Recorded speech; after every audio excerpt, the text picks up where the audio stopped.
नमस्कार, बहुत बहुत स्वागत है आपका। आप देख रहे हैं न्यूज़ 18 का डिजिटल प्लेटफॉर्म। मैं हूं आपके साथ ऋतु ज्ञानवानी।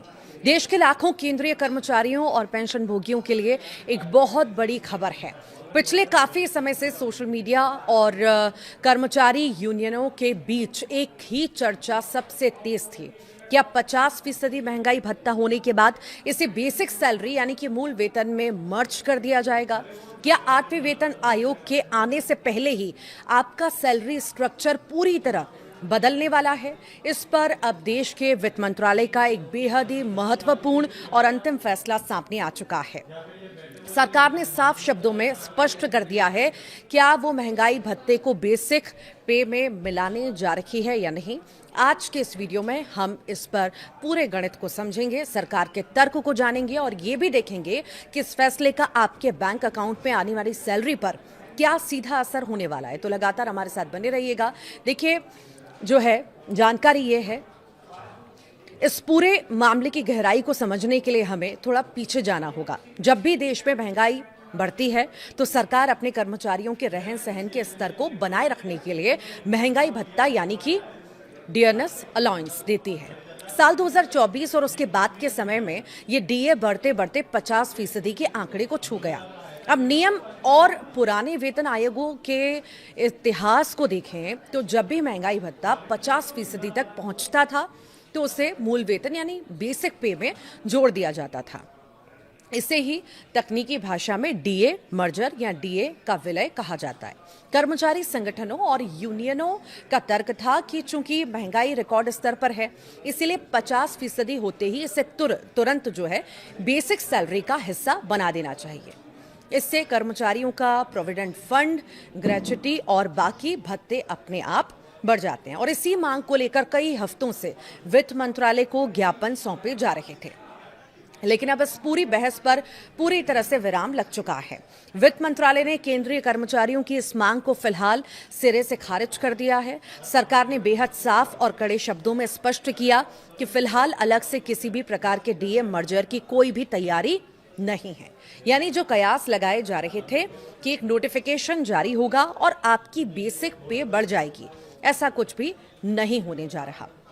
सरकार का कहना है कि 7वें वेतन आयोग की सिफारिशों में ऐसा कोई ऑटोमेटिक नियम नहीं था कि 50% डीए होते ही उसे मर्ज करना ही पड़ेगा। सरकार के इस आधिकारिक बयान ने उन लाखों कर्मचारियों को बड़ा झटका दिया है जो इस महीने से अपनी सैलरी में एक बड़े बम्पर उछाल की उम्मीद लगाए बैठे थे। अब सवाल ये उठता है कि सरकार ने ऐसा फैसला क्यों लिया और इसके पीछे पूरी तरह से आर्थिक समीकरण काम कर रहे हैं। अगर सरकार 50% महंगाई भत्ते को बेसिक पे में मर्ज कर देती तो सरकार के खजाने पर अचानक से अरबों खरबों रुपयों का अतिरिक्त बोझ आ जाता। जब बेसिक पे बढ़ती है तो केवल टेक होम सैलरी नहीं बढ़ती बल्कि कर्मचारियों का पीएफ कंट्रीब्यूशन बढ़ जाता है, जिसमें सरकार को भी अपना हिस्सा बढ़ाना पड़ता है। रिटायर होने वाले कर्मचारियों की ग्रेच्युटी और कम्यूटेशन की रकम भी भारी बढ़ोतरी इसमें भी होती है। और सबसे बड़ी बात, देश के करीब 50 लाख से ज्यादा पेंशन भोगियों की मासिक पेंशन का बेस बदल जाता। मौजूदा वैश्विक आर्थिक परिस्थितियों और देश के बजटीय घाटों को संतुलित रखने के लिए वित्त मंत्रालय ने इस अतिरिक्त वित्तीय बोझ को उठाने से साफ इनकार कर दिया है। सरकार का मानना है कि महंगाई भत्ता समय समय पर बढ़ाया ही जा रहा है और इसीलिए अलग से मर्जर की कोई भी तार्किक जरूरत नहीं है। इस खबर का एक और महत्वपूर्ण पहलू है जो सीधे जुड़ा है 8वें वेतन आयोग से। आमतौर पर हर 10 साल में एक नया वेतन आयोग आता है। 7वां वेतन आयोग 2016 में लागू हुआ था और नियमों के मुताबिक 8वें वेतन आयोग को लेकर चर्चाएं अब बेहद तेज हैं। कर्मचारी संगठनों का मानना था कि अगर डीए का मर्जर अब हो जाता तो 8वें वेतन आयोग के गठन के समय कर्मचारियों की फिटमेंट फैक्टर की गणना एक ऊंचे बेस से होती।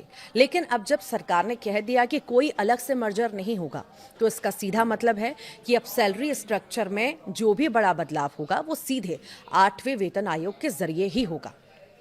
सरकार अब बीच में कोई शॉर्टकट या तदर्थ फैसला जो है लेने के मूड में बिल्कुल भी नजर नहीं आ रही। यानी कर्मचारियों को अब अपनी बेसिक सैलरी को रिवाइज करवाने के लिए नए वेतन आयोग की सिफारिशों का ही इंतजार करना होगा। तो इस फैसले के बाद अब एक आम केंद्रीय कर्मचारी की जेब पर क्या असर पड़ेगा। तो देखिए, इसे आसान भाषा में समझ लीजिए। आपकी सैलरी जैसे ही आ रही थी वैसे ही आती रहेगी। आपका महंगाई भत्ता 50% या उससे ऊपर जो भी तय हुआ है वो आपकी मौजूदा बेसिक पे पर ही कैलकुलेट होकर आएगा। हाँ, एक राहत की बात जरूर है कि 7वें वेतन आयोग के नियमानुसार जब डीए 50% पहुंचता है तो कुछ अन्य भत्ते जैसे कि हाउस रेंट अलाउंस हो गया और चिल्ड्रन एजुकेशन अलाउंस हो गया, ट्रैवल अलाउंस हो गया, इसमें जो है बढ़ोतरी अपने आप लागू हो जाती है। वो लाभ कर्मचारियों को मिलते रहेंगे, लेकिन जो एक बड़ी छलांग बेसिक पे में मिलने वाली थी वो फिलहाल होल्ड पर चली गई है। आपकी टेक होम सैलरी में कोई कटौती नहीं होगी, लेकिन जो एक्स्ट्रा हेल्थ क्रिएशन या पीएफ में बड़ा इजाफा होने की उम्मीद थी उसके लिए अभी इंतजार लंबा हो गया है। संक्षिप्त में कहें तो वित्त मंत्रालय ने साफ कर दिया कि वो देश की वित्तीय स्थिति को ध्यान में रखकर कदम उठा रहा है और किसी भी लोक लुभावन दबाव में आकर डीए मर्जर का फैसला नहीं लिया जाएगा। अब सभी की नजरें इस बात पर टिकी हैं कि सरकार 8वें वेतन आयोग के गठन को लेकर कब आधिकारिक घोषणा करती है और इस पूरे फैसले पर आपकी क्या राय है। क्या सरकार का यह कदम सही है या कर्मचारियों की मांग जायज थी? हमें नीचे कमेंट बॉक्स में जरूर बताइएगा।